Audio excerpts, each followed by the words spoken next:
Okay, this is just a little quick video to show how I create the belly band to put whether it's this size little notebook in one of the Eileen Hull notebook dies like I did here.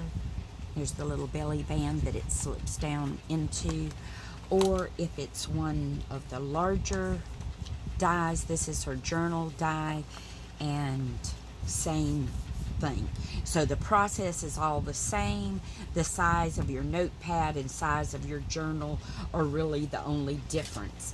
This is the one I did the other day that has the little coffee cup shape, so I used the widest width here when I designed the belly band, so that's where it grips, and then the little notepad, stays intact. So this is what I do, and I've just got one of the little notebook dies here just to kind of show how I used it in this particular one. So I've cut a piece of scrap cardstock about 1.25 inches and just under 5 inches wide. And all I basically do is I line it up about where I know I'm going to want it, and then I just carefully bend the edges around that.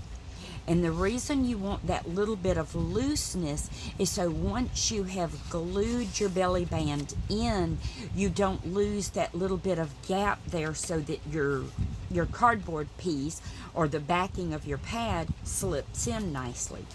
And then all you do is put your adhesive here. And like I said, you're not going to go back and use your bone folder on this. This is just like fold it over, and whatever you end up with, that's how you end up. Mine aren't exactly even, but nobody's going to see that.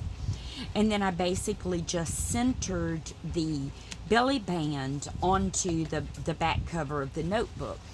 But because I already knew I wanted the wires to rest just above the outer edge of the notebook itself, this was what I actually wanted when I designed this one.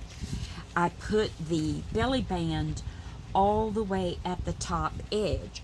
So once that is glued into place, and of course I would have all my decorative paper and all of that done to it, then the little notepad will just slip right down in there like this one does. And then when you need to change it for a new notepad, you can slip the old backing out, add your new notepad, or you could just as easily remove the top section of this, put another liner piece in, and turn the little booklet into something else if you weren't, done using it. But that's just how easy, no matter the size that you're working with, and then they just slip right down in there. So I hope that helped.